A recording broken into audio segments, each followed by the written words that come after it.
that. She said, "You're not. You're gonna sit outside till I come home from church. You're gonna sit outside and wait for me until I get home from church." I was like, "All right, I feel you. I should have just got ready when you told me the first time." So that's how much my mom was like, "If you are in my house on a Sunday, you're gonna go to church." I hated Catholic church. Anyone raised Catholic knows what I'm talking about. It's the exact same thing every single week.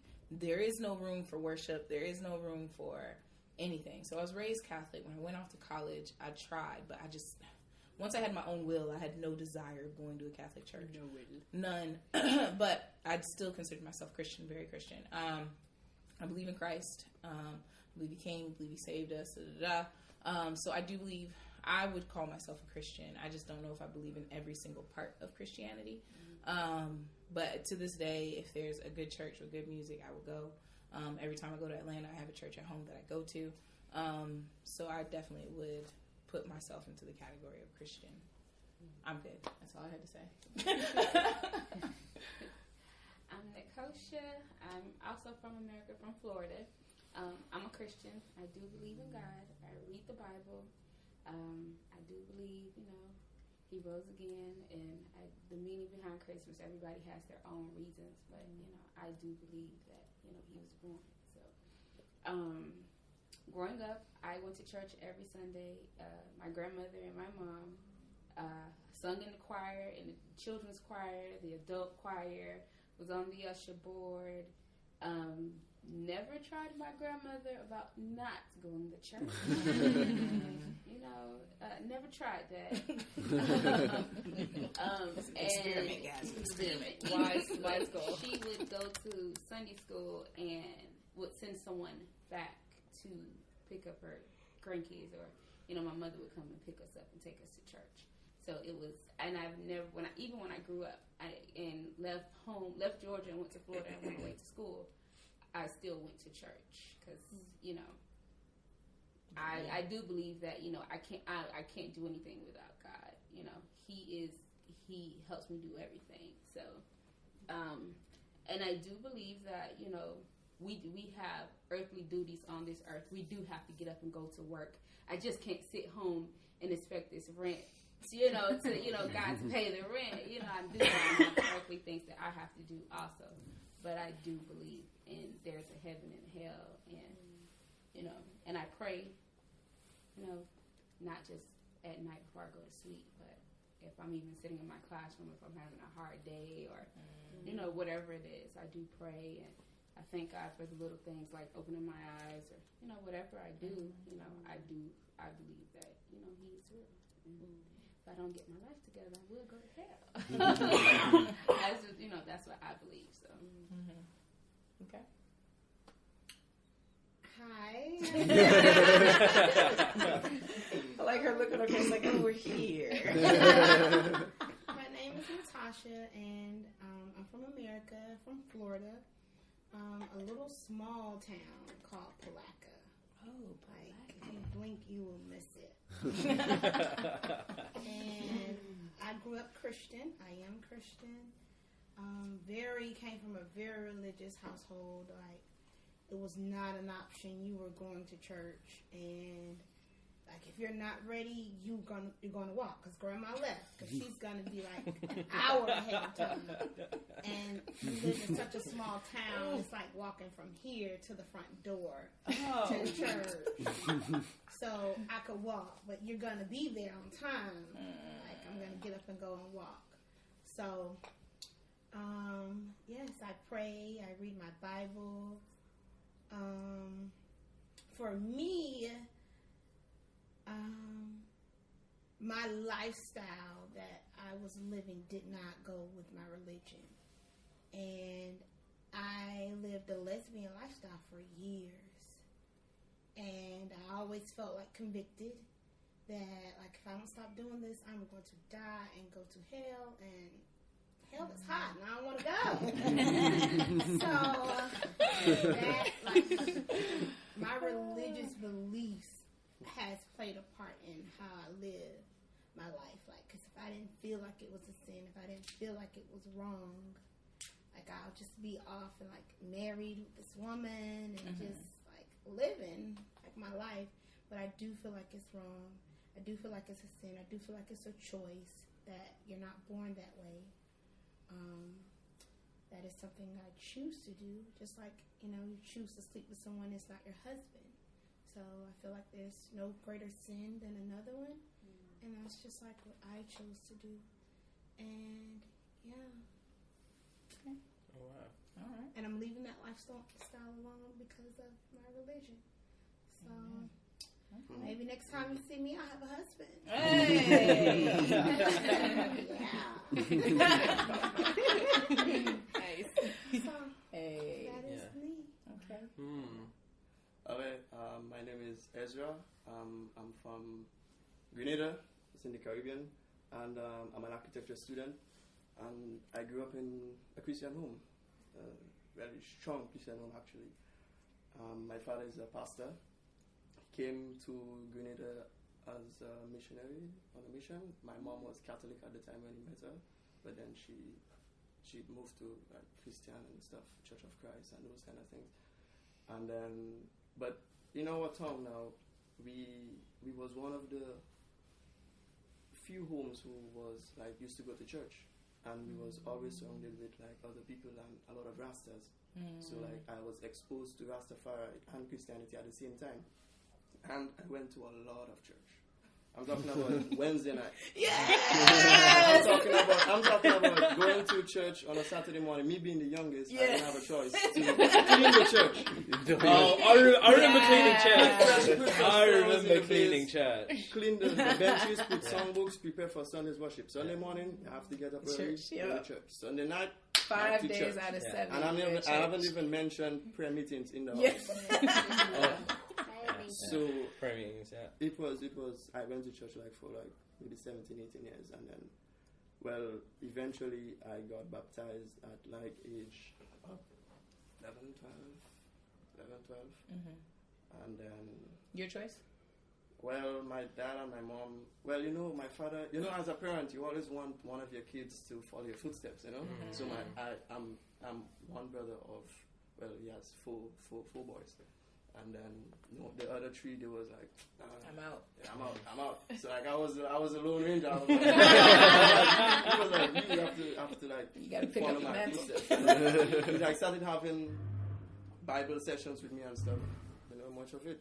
But at the same time, one of our best neighbors was a Rastaman, and he was always in and out of our home. He was always in the garden, giving us fresh vegetables, fruits, ground provision. And he no, not marijuana. Come on. And then he always had a great amount of respect for us, and as we had for him. So I had always been fascinated about the cultures and traditions of Rastafari, and then eventually I started like getting more and more into that, and then maybe later on we'll get to more of it. So that's it. All right. Good job, guys. Question 1 is out. So I think it's funny because all of us have believed something at one point, and then it changed, or it was altered, or evolved, or whatever. So what helped your belief evolve into what it is, what it was, how it is now?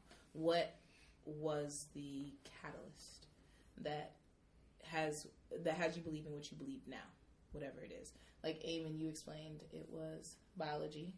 Latasha, you explained it was due to your lifestyle. Is there anyone that did not?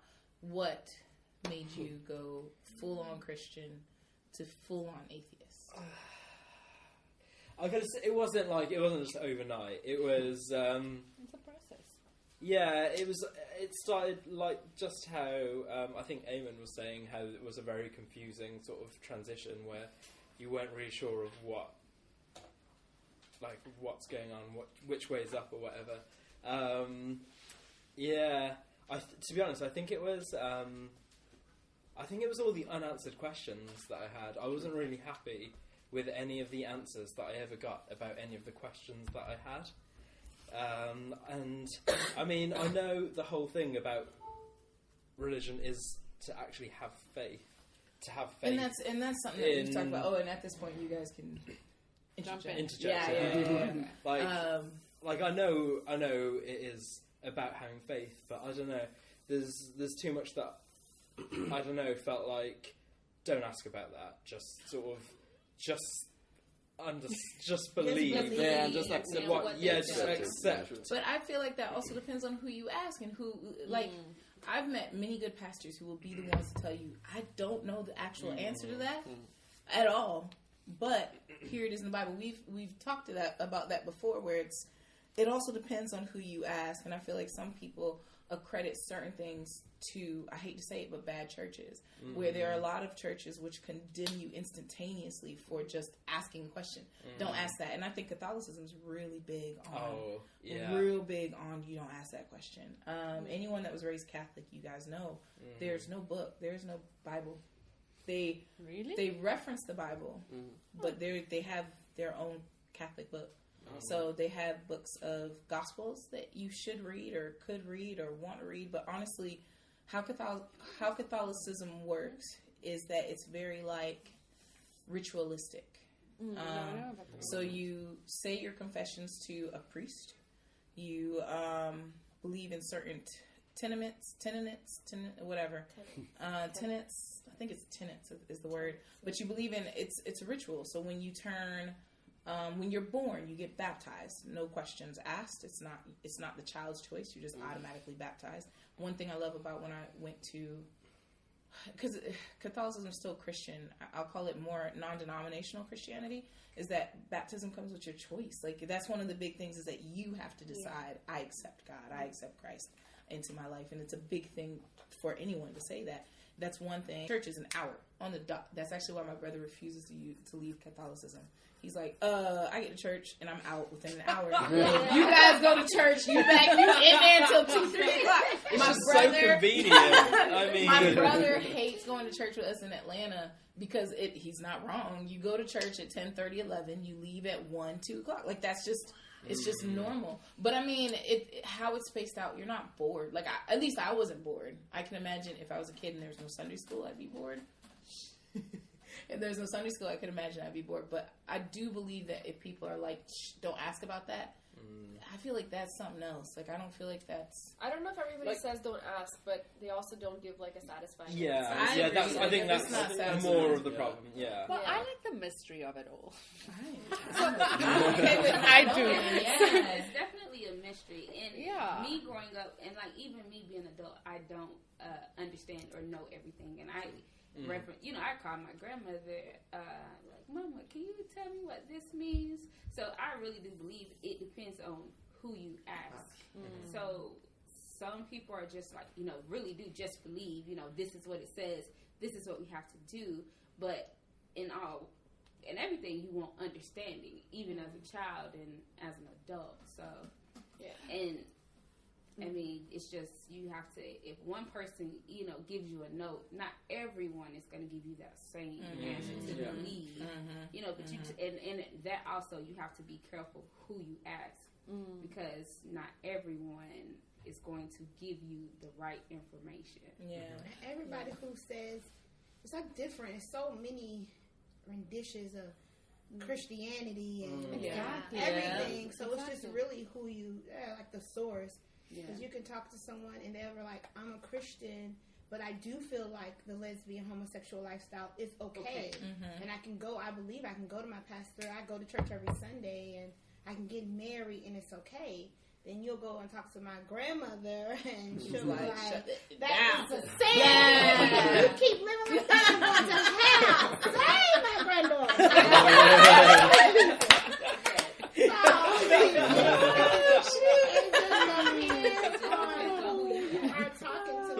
I totally agree with the question, like asking questions, because I grew up with this is how it is. It's just we believe in God. This is how it is. And there was a time in my life where I wouldn't even be sitting in this room with someone that I knew was an atheist, and like have any type of open-minded conversation. And I would be like, I was closed-minded because I was from a small town, and this is like all I knew was my bubble. Yeah. So I'm just in my bubble, and I thought everyone lived like my bubble. So going